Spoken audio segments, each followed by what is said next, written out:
Hello everyone, आज हम discuss करेंगे कि ऑप्शनल सब्जेक्ट का चुनाव कैसे करें, वैकल्पिक विषय का चुनाव कैसे करें, क्योंकि ये सक्सेस में, सफलता में इंपॉर्टेंट रोल प्ले करता है, महत्वपूर्ण भूमिका निभाता है। तो ऐसे में हमारे लिए एक ऐसे ऑप्शनल सब्जेक्ट का चुनाव करना आवश्यक हो जाता है जिससे रैंक भी अच्छी आए और आपको यूपीएससी में सफलता भी मिले। तो आपकी जो रैंक है या आपकी जो सक्सेस है वो आपके ऑप्शनल सब्जेक्ट के ऊपर डिपेंड करता है। आपकी रैंक अच्छी आने की संभावना तब रहेगी जब आपका ऑप्शनल सब्जेक्ट पकड़ के होगा अच्छा रहेगा, आप उसमें अच्छा परफॉर्मेंस कर पाओगे, आप उसको अच्छी तरीके से रिप्रेजेंट कर पाओगे। तो ऑप्शनल सब्जेक्ट का एक इंपॉर्टेंट रोल होता है आपकी सक्सेस में और आपकी रैंक लाने में। तो ऐसे में ऑप्शनल को हमें काफी थोड़ा टाइम दे करके अच्छे से 10 दिन 15 दिन या 1 महीने का समय दे करके हमें अच्छे से उसके बारे में पहले जान लेना चाहिए कि कौन सा ऑप्शन आपके लिए बेहतर होगा, किसमें आप अच्छा कर पाओगे। चाहे 1 महीने का समय लग जाए, 1.5 महीने का समय लग जाए या 2 महीने का भी समय लग जा रहा हो, तो आप दें समय, पहले आप उसको देख लें। जो भी ऑप्शन के सब्जेक्ट आपके सम्मुख आ रहे हैं, आपके माइंड में आ रहे हैं, जो चल रहे हैं, उसको थोड़ा समय दे करके, चाहे 1 हफ्ते का समय लग जाए, चाहे 15 दिन का, चाहे 1 महीने का, चाहे 1.5 महीने का, चाहे 2 महीने का, एटलीस्ट कम से कम इतना टाइम दें ताकि आपके आगे का जो समय है वो खराब ना हो और आप ऑप्शन में अच्छा कर पाए। इस एग्जाम को लेकर के मेरा 6 सालों का अनुभव है, तो मैं थोड़ा सा अपना अनुभव आपके साथ शेयर करना चाहता हूँ। 6 से 7 सालों का अनुभव है मेरा यूपीएससी की तैयारी का। जब मैं फर्स्ट टाइम मुखर्जी नगर में गया था यूपीएससी कोचिंग के लिए, तो मेरे सम्मुख भी एक प्रॉब्लम आई कि ऑप्शन कौन सा चुने। पहले जो मेरे दिमाग में था वो मैथ था, क्योंकि मेरा जो बैकग्राउंड है वो एमएससी मैथ से है, क्योंकि मैं मैथ से एमएससी किया हूँ और मैथ मेरा अच्छा सब्जेक्ट भी है। कई सालों से मैंने मैथ में की हमने कोचिंग भी पढ़ाई। बट फर्स्ट जब मैं दिल्ली में गया था तो उस समय मैं 2 से 3 साल कोचिंग भी पढ़ाया था बीएससी मैथ वालों का। अभी तो मेरा लगभग बीएससी कोचिंग हमने लगभग 6 से 7 से 8 साल हमने पढ़ाई है। तो मैथ मेरा बहुत ही अच्छा सब्जेक्ट था और जब फर्स्ट पेपर जो हमने एनालाइज किया था प्रीवियस क्वेश्चन पेपर, उसमें मैं अच्छा कर उसमें लगभग मुझे क्वेश्चंस आ रहे थे, लगभग 70 से 80% क्वेश्चन उसमें का मुझे आ रहा था। बट सेकंड पेपर का मैं लगभग मुझे 25 से 30% क्वेश्चन आ रहे थे। तो सेकंड पेपर में मुझे लगा कि मैं थोड़ा सा मेहनत करूंगा तो अच्छा हो जाएगा। लेकिन जब मैं वहां पे गया मुखर्जी नगर में, तो वहां पे मैथ लेने का जो मेरे दिमाग में चला कि मैं मैथ ऑप्शन लूंगा, वो हट गया मेरे दिमाग से। क्यों? क्योंकि वहां पे जो माहौल था, इतिहास का माहौल था, पॉलिटी का माहौल था, राजनीति विज्ञान का और हिंदी का, 3 सब्जेक्ट के माहौल वहां पे थे। और ऐसे में जब हमने कोचिंग में पता किया, आसपास पता किया, तो फिर सभी ने कहा कि आप या तो हिस्ट्री ले लो। वो बोले अगर आप हिंदी मीडियम के विद्यार्थी हो, हिंदी माध्यम से आपको तैयारी करें, तो आप हिस्ट्री ले लो या हिंदी ले लो या पॉलिटिकल साइंस ले लो। और इन तीनों में जो सबसे 2 ज्यादा महत्वपूर्ण सब्जेक्ट माना जाता है हिंदी माध्यम के लिए, एक इतिहास है और एक हिंदी है। तो ऐसे में वहां का जो माहौल था मुखर्जी नगर का, दिल्ली का, उस माहौल के कारण से जो मेरा ऑप्शनल सब्जेक्ट लेने का जो मेरा विचार था वो बदल गया। और फर्स्ट टाइम मैं हिंदी ऑप्शन लिया फर्स्ट टाइम, और हिंदी पढ़ा, एक हफ्ते 10 दिन में पढ़ा, और पढ़ने के बाद फिर मैंने छोड़ दिया। मुझे हिंदी बिल्कुल समझ में नहीं आ रहा था, हिंदी ऑप्शन, तो हमने छोड़ दिया। उसमें मुझे अच्छा ही नहीं लग रहा था, मेरा उसमें इंटरेस्ट ही नहीं डेवलप हो पा रहा था।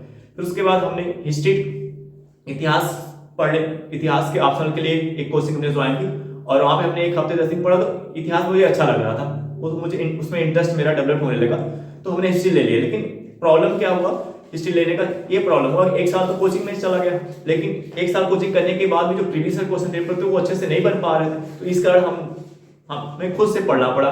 खुद से हमने एनसीईआरटी को अच्छे से पढ़ा और स्टैंडर्ड बुक फिर हमने खुद से पढ़ा, दोनों को पढ़ करके हमने सिंगल नोट्स बनाए। तो फर्स्ट टाइम में प्रॉब्लम है कि नोट्स काफी ज्यादा बड़ा हो गया, बहुत ज्यादा पन्ने का नोट्स हो गया।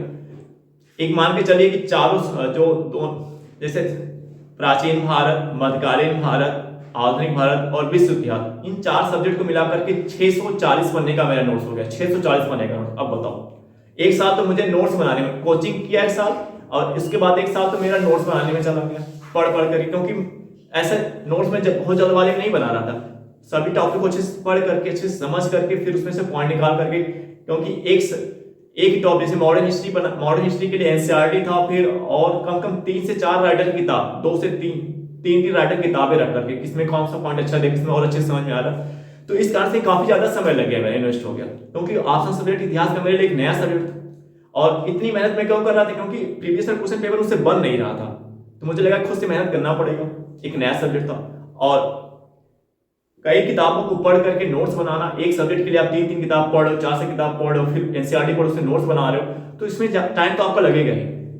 तो एक साल तो मेरा नोट्स बनाने में चला गया। फिर आफ्टर दैट, क्योंकि कोचिंग करने के बाद जो है मैं 6 से 7 घंटे पढ़ पाता था, क्योंकि 5 से 6 घंटे मुझे पढ़ाना भी पड़ता था, टीचिंग का भी काम नहीं करता था। तो 5 से 6 घंटे मेरा पढ़ाने में लग जाता था, और 5 से 7 घंटे जो बचते थे मैं उसको मैं अपना पढ़ता था। उसमें जीएस भी पढ़ना रहता था थोड़ा बहुत, बट मैं जीएस से ज्यादा समय नहीं दे पाता था। तो ऑप्शनल पढ़ते में मेरा ज्यादा समय ऑप्शनल में निकल जाता था, क्योंकि माइंड में एक था कि अगर ऑप्शनल ही नहीं होगा, अगर ऑप्शनल आप, क्योंकि दिमाग में रहता है कि अगर ऑप्शनल अच्छे से नहीं प्रिपेयर होगा, अच्छे से नहीं तैयार होगा, तो अगर आप प्री पास करोगे तो फिर उससे क्या होगा, प्री पास करके क्या करोगे आप। तो कहीं ना कहीं दिमाग में था कि नहीं, पहले ऑप्शन को अच्छे से कवर कर लेते हैं, उस पर अच्छी पकड़ बना लेते हैं। तो ऑप्शन पे मेरा ज्यादा समय लग गया। तो एक साल तो नोट्स बनाने में गया। फिर 640 पन्ने की नोट्स। अब एक चैलेंज आया कि 640 पन्ने की नोट्स को कैसे कम करें। तो जब हमने प्रीवियस ईयर क्वेश्चन पेपर में सॉल्व करता गया, प्रैक्टिस करता गया, एक साल तक हमने कंटिन्यू प्रैक्टिस की है। एक साल तो मैं अपना एक साल ऑप्शन की कोचिंग करने के बाद फिर एक साल हमने ऑप्शन का नोट्स बनाया, फिर एक साल तो मुझे प्रैक्टिस करने में लग गया।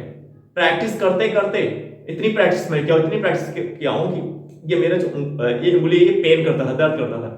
लेकिन वो जो 640 पन्ने की नोट्स थी वो आकर के कन्वर्ट हो गए 80 पन्ने में। जो शुरू में हमने ऑप्शनल सब्जेक्ट का नोट्स 640 पन्ने का बनाया था पढ़ करके, वो प्रैक्टिस करते करते करते वो कितने पन्ने में कन्वर्ट हो गया, 80 पन्ने में कन्वर्ट हो गया। अब वो 80 पन्ने को मैं पढ़ करके उसका रिवीजन भी कर लेता हूं अच्छे से। और प्रीवियस ईयर क्वेश्चन पेपर जो मैं कोचिंग करने के बाद मुझसे नहीं बनता था, अब प्रीवियस ईयर क्वेश्चन पेपर में सभी क्वेश्चन को अच्छे से सॉल्व कर पाता हूं, उसमें अच्छा कर पाता हूं, अच्छे से मैं उसको रिप्रेजेंट कर पाता हूं। तो लेकिन ये प्रॉब्लम कब सॉल्व हुई, जब मैं खुद से पढ़ा, खुद से नोट्स बनाए, खुद से प्रैक्टिस किया, तब जाके प्रॉब्लम सॉल्व हुई। कोचिंग करने से नहीं हुआ था। हाँ, कोचिंग करने से एक आइडिया लग गया था कैसे पढ़ना, कैसे इसको पढ़ना है। तो खुद इसमें क्या हुआ कि अब देखिए ऑप्शन में मेरा 3 साल का समय, तो एक साल कोचिंग में गया, फिर एक साल नोट्स बनाए, फिर एक साल प्रैक्टिस किया, 3 साल तो मेरा ऑप्शन सब्जेक्ट में चला गया। यही एक नया सब्जेक्ट लेने की प्रॉब्लम यही, अगर आप उसमें कोई बैकग्राउंड नहीं है तो समय काफी लग सकता है। अगर आप उसको अच्छे से पढ़ना चाहे तो काफी ज्यादा समय उसको लग जाता है ऑप्शन सब्जेक्ट में।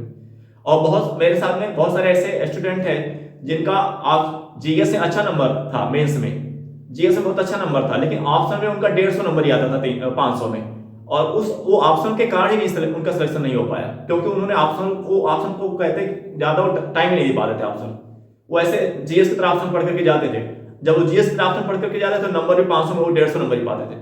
तो कई सारे ऐसे मेरे फ्रेंड थे जिनका ऑप्शन में 500 में केवल 150 नंबर आता था, और जीएस में उनके इतने नंबर थे जो टॉपर्स के रहते थे, और उस कारण से उनका वैसे सिलेक्शन नहीं हुआ।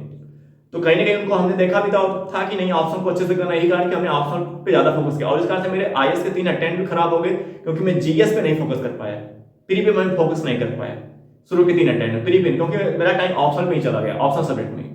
तो एक जो समस्या आई कि जो मेरे दिमाग में था कि मुझे मैथ लेना चाहिए था, कि मेरा बैकग्राउंड मैथ है, मैथ हमने काफी साल 5 से 6 साल पढ़ के भी रखा है उसे, और उसको हमने ना लेकर के हिस्ट्री ले लिया, और उसमें मेरा ज्यादा समय लग गया इतिहास में। तो इस कारण से पकड़ तो बन गई, क्वेश्चन भी सॉल्व होने लगे, लेकिन काफी ज्यादा नुकसान भी हुआ। प्री में 3 साल का मेरा 3 अटेम्प्ट खराब हुआ, प्री पे अच्छी पकड़ नहीं बना पाया मैं, प्री में मेरा प्री नहीं 3 अटेम्प्ट मेरा हो पाया, अच्छी पकड़ ही नहीं बन पाई जीएस पे शुरू में 3 सालों में। फिर उसके बाद फिर प्री के लिए 3 साल, अब जो 3 अटेम्प्ट बचे थे फिर उसमें प्रिपेयर किया, फिर प्री के लिए अच्छे से मेहनत की। तो कहीं ना कहीं ऑप्शन का एक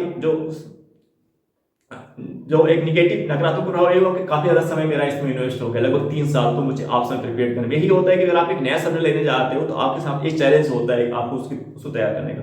तो ऐसे में जब भी आप ऑप्शनल सब्जेक्ट का चुनाव करें, अगर ह्यूमैनिटी के बैकग्राउंड से, अगर आप साइंस के बैकग्राउंड से हैं, और आपको लगता है कि आप उसमें से कोई सब्जेक्ट ऐसा है जिसमें आपकी पकड़ अच्छी है, जिसमें आप अच्छा कर सकते हो, जिसमें आप बेहतर कर सकते हो, आप जिसको आप अच्छे से रिप्रेजेंट कर सकते हो, जिसको आपने 4 से 5 साल पढ़ के रखा है, तो आप उसको लें। आप किसी के कहने पर उसको बदल ना दें, किसी के कहने पर आसपास देखिए, अगर आपकी पकड़ अच्छी रहेगी तो आपका ऑप्शनल सब्जेक्ट में नंबर अच्छा आएगा, ठीक है ना। तो अगर आपके बैकग्राउंड में कोई ऐसा सब्जेक्ट है जो आपने अपने बैकग्राउंड, अगर आप ह्यूमैनिटी बैकग्राउंड के, आप साइंस बैकग्राउंड के, अगर आपको लग रहा है आप उसमें अच्छा कर सकते हो, तो सबसे पहली प्राथमिकता तो आपको अपने बैकग्राउंड वाले सब्जेक्ट पे देनी चाहिए। पहले प्राथमिकता आपको अपने बैकग्राउंड वाले सब्जेक्ट पे देना चाहिए। कौन क्या कह रहा है, क्या माहौल है, उसको मत देखो।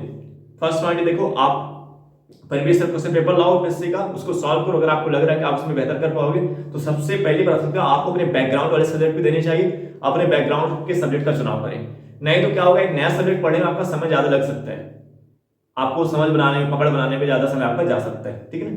या अगर आपके पास बहुत टाइम है, जैसे मेरे केस में क्या था कि मेरे पास टाइम कम था, क्योंकि मैं अगर नहीं देता तो मेरे सेट, क्योंकि मैं प्रिपरेशन थोड़ा लेट स्टार्ट किया था, अगर मैं अटेम्प्ट नहीं देता तो फिर मेरा अटेम्प्ट भी खराब हो जाता, मुझे देने को फिर मिलता ही नहीं, क्योंकि जनरल को 6 अटेम्प्ट नहीं मिलता था। लेकिन अगर आपके पास टाइम है तो आप कर सकते हो, आप पहले से उसको अच्छे से पढ़ सकते हो, लेकिन अगर आपके पास टाइम है तो। अब दूसरा पॉइंट ये है कि मान लीजिए कि अगर आपका जो बैकग्राउंड है, उस बैकग्राउंड में से किसी भी सब्जेक्ट में आपका इंटरेस्ट नहीं है, अगर आपका इंटरेस्ट नहीं है, अगर आपकी पकड़ भी अच्छी नहीं है, तो आप फिर दूसरे सब्जेक्ट की तरफ जा सकते हो, दूसरे ऑप्शन की तरफ जा सकते हो। अगर आपका जो बैकग्राउंड है, उस बैकग्राउंड में किसी भी सब्जेक्ट पर आपकी पकड़ नहीं है, तो आप दूसरे सब्जेक्ट की तरफ जा सकते हो। लेकिन जाने से पहले आपको ये देखना है, पहले आप उसको थोड़ा समय दें, 1 हफ्ते, 10 दिन, 15 दिन, 1 महीने का समय दें शुरू में, क्योंकि आपको पता है कि अब उसको लॉन्ग टाइम तक आपको रखना है। नहीं तो अगर आप अभी समय नहीं दोगे तो बाद में आपको दिक्कतें आएंगी। तो आप थोड़ा टाइम दें। आप देखिए, अगर आप दूसरे सब्जेक्ट अगर आप ऐसे ऑप्शनल सब्जेक्ट पे जा रहे हो जिसमें आपका कोई बैकग्राउंड नहीं है, तो उसको लेने से पहले आपको उसको देखना है। पहले तो ये आपको देखना है कि आप उसको पढ़ें, क्या आपका उसमें इंटरेस्ट डेवलप हो पा रहा है, क्या आप उस पर अपनी पकड़ बना पा रहे हो, क्या आप उस पर अपनी समझ बना पा रहे हो, क्या आप प्रीवियस क्वेश्चन पेपर उसका सॉल्व कर पा रहे हो। तो ये देखो, और थोड़ा सा आप टाइम दें, चाहे 10 दिन, 1 महीने, 15 दिन का समय लग सकता है, 1 महीने का, 1.5 महीने का, 2 महीने का, लगे समय लगने दो, 1-2 महीने का समय लगने दो। बट पहले तो आप ट्राई करो, पहले उसको जानो, उसके बारे में थोड़ा पता करो, ऐसे जल्दबाजी में ना ले लो। पढ़ो, उस पर आप पढ़ करके देखो, प्रीवियस क्वेश्चन पेपर सॉल्व करके देखो। अगर आपको लग रहा है कि आपका इंटरेस्ट इस सब्जेक्ट में है, डेवलप हो पा रहा है, आप उसमें अच्छा कर पा रहे हो, आप प्रीवियस क्वेश्चन बना पा रहे हो, तब आप लो। अगर आपका बैकग्राउंड नहीं है और आप एक ऐसे ऑप्शन सब्जेक्ट लेने जा रहे हो जिसमें आपको कोई बैकग्राउंड नहीं, तो पहले आपको थोड़ा समय देना पड़ेगा, 15 दिन, 1 महीने, 1.5 महीने या 2 महीने का, अच्छे से उसमें से जो भी आपके दिमाग में जो ऑप्शन सब्जेक्ट आ रहे हैं उनको अपने सामने रखो, उसमें से एक एक करके देखो, एक एक पे अपना समय दे करके देखो कि किसमें आपकी इंटरेस्ट, किसमें आपका रुचि डेवलप हो पा रहा है, किसमें आपका इंटरेस्ट डेवलप हो पा रहा है, और किसमें आप प्रीवियस क्वेश्चन पे भी साथ में रखें। एक टॉपिक पढ़ें और उसको एक टॉपिक ऐसे चेक करो, एक टॉपिक अच्छे से पढ़ो, उस पर समझ बनाओ, उसके बाद उसका प्रीवियस क्वेश्चन पेपर सॉल्व करो। अगर आपको लग रहा है कि आप प्रीवियस क्वेश्चन पेपर आपका बन पा रहा है, अपने किसी सीनियर या किसी कोचिंग में दिखाओ। अगर आपको लग रहा है कि अच्छा आप इसमें अच्छा कर लोगे, तो आप उसका चुनाव करें, ठीक है। तो ऐसे ये मतलब इस आधार पे मत लें कि इसमें नंबर ज्यादा आ रहा तो इसलिए ऑप्शन ले रहे, इसमें नंबर ज्यादा आ रहा तो ये ऑप्शन ले रहे, इसमें नंबर। देखिए, कभी ऑप्शनल, कभी कोई पॉलिटी से टॉप कर रहा है, कभी कोई मैथ से टॉप कर रहा है, कभी कोई सोशल, कभी कोई जो है जो और भी सब्जेक्ट जैसे हो गए, हिस्ट्री से भी टॉपर्स आ रहे हैं, पॉलिटिक्स से भी टॉपर्स आ रहे हैं, इकोनॉमिक्स से भी टॉपर्स आ रहे हैं। तो सब्जेक्ट में सब में हर एक लगभग जो सब्जेक्ट है ऑप्शन में, लगभग उसमें से सभी सब्जेक्ट में से अच्छे से टॉपर्स आते हैं। ऐसा नहीं कि अगर आप कोई दूसरा सब्जेक्ट ले तो टॉप नहीं कर रहा, टॉपर्स आ रहे हैं। मैथमेटिक्स का भी टॉपर रहे, first rank Kanishk Kataria maths से टॉप किए थे। तो ऐसा नहीं कि टॉप फिजिक्स के भी टॉपर्स हैं, तो केमिस्ट्री के भी टॉपर्स बन रहे हैं, हर एक सब्जेक्ट से टॉपर्स बन रहे हैं। तो ऐसे में ये ना देखो कि किसमें नंबर ज्यादा आ रहा है, कि उसमें नंबर ज्यादा तो उसको ले लें, उसमें नंबर ज्यादा आ रहा है तो उसको ले लें। नंबर ज्यादा के आधार पर नहीं, पता चला आप नंबर ज्यादा के आधार पर ले रहे हो और आप उसको पढ़ रहे हो, आप उसमें क्या क्वेश्चन नहीं सॉल्व कर पा रहे हो, आपका उसमें इंटरेस्ट नहीं डेवलप हो पा रहा है, आपने ऑप्शन का चुनाव मान लो इस आधार पर कर लिया, उसमें नंबर ज्यादा आता है। अब पता चला आप उसको पढ़ रहे हो, आपको उसमें आपको की समझ नहीं उसमें बन पा रही, आपको उसमें इंटरेस्ट नहीं डेवलप हो पा रहा है, आप उसके प्रीवियस क्वेश्चन पेपर को नहीं सॉल्व कर पा रहे हो, तो फिर फायदा क्या होगा? ऐसे तो नंबर नहीं आएगा ना। जैसे हिंदी जो ऑप्शन है, हिंदी मीडियम के लिए अच्छा माना जाता है, तो हमने 1 हफ्ते पढ़ा, 10 दिन पढ़ा, 2 हफ्ते में पढ़ा, वो मुझे समझ में नहीं आता था। भले ही हिंदी में नंबर अच्छे आते हैं, हिंदी ऑप्शनल में नंबर अच्छे आते हैं, ठीक ठाक नंबर आते हैं, लेकिन अब मेरे लिए तो वो मैं उसको पढ़ रहा हूँ, मुझे समझ में नहीं आ रहा है, तो जब समझ में नहीं वो टॉपिक आ रहा है, तो मैं फिर हिंदी ऑप्शन लेके क्या करूंगा? चाहे नंबर ज्यादा है चाहे कम, उससे क्या फायदा होगा जब मुझे समझ में नहीं आएगा? तो आपको देखना है कि किसमें आप अच्छी पकड़ बना पा रहे हो, किसमें आप प्रीवियस क्वेश्चन पेपर को सॉल्व कर पा रहे हो, किसको आप अच्छे से रिप्रेजेंट कर पा रहे हो। अगर ऐसा कोई ऑप्शन जो आप जिसमें लग रहा है कि आप इसमें अच्छा कर सकते हो, आप उस ऑप्शन को लो जिसमें लगे कि जिसमें आपका रुचि बन सके, जिसमें आपका इंटरेस्ट डेवलप हो सके, जिसमें आप अच्छी पकड़ बना सको, जिसमें आप अपने आप को अच्छे से रिप्रेजेंट कर सको, तो वो ऑप्शन आपको लेना चाहिए, किसी के कहने पे नहीं। क्योंकि आप क्या है, आपसे बेहतर आपको कोई नहीं जानता। तो आप किसी की बात को सुन करके, किसी के कहने पर कि ये ऑप्शन ले लो इसमें नंबर आएगा, ऑप्शन ले लो इसमें नंबर आएगा, ऐसे में नहीं लेना। आपको पहले अपने आप के अंदर की पोटेंशियल को देखना है, आपको अपने अंदर की एनर्जी को जो आपकी आंतरिक ऊर्जा है उसको देखना है, जो इंटरनल एनर्जी आपको उसको देखना है, आपके अपने अंदर की पोटेंशियल को देखना है कि आप अपने किस सब्जेक्ट में आप बेहतर कर सकते हो। आप अपने आधार पर निर्णय लो। आप अगर यूपीएससी की तैयारी करने जा रहे हो, आप आईएएस बनने जा रहे हो, तो आपका अपना निर्णय होना चाहिए। और आपसे अच्छा कोई नहीं जानता, आपसे बेहतर आपको कोई नहीं जानता। अब पता चला जो सामने वाला किसी सामने वाले के कहने पे आप ऑप्शनल सब्जेक्ट ले रहे हो और उससे आपको आपके बारे में से कुछ पता ही नहीं है, वो आपको क्या जानेगा? आपको आपसे अच्छा आपसे बेहतर कोई नहीं जानेगा ना। तो जो आपको आपसे अच्छा आपसे बेहतर कोई नहीं जान रहा है, तो आप अपने आधार पर निर्णय ले, अपने थोड़ा समय दे दे। जल्दबाजी में क्या है? अब इतनी बड़ी एग्जाम की तैयारी करने जा रहे हो तो एक हफ्ते 10 दिन 15 दिन 1 महीने 2 महीने का समय तो दे सकते हो। तो टाइम दे, टाइम आप दो, और टाइम देने के बाद जो है आप उसको देखो कि किस में आप अच्छा कर पा रहे हो, किस में आपका परफॉर्मेंस अच्छा हो पा रहा है, किस में आप पकड़ बना पा रहे हो, किस में आप प्रीवियस क्वेश्चन पेपर सॉल्व कर पा रहे हो। ठीक है, तो आई होप दैट ये वीडियो आपको समझ में आया होगा। अब हम आपसे नेक्स्ट वीडियो मिलेंगे। Okay bye, thank you everyone.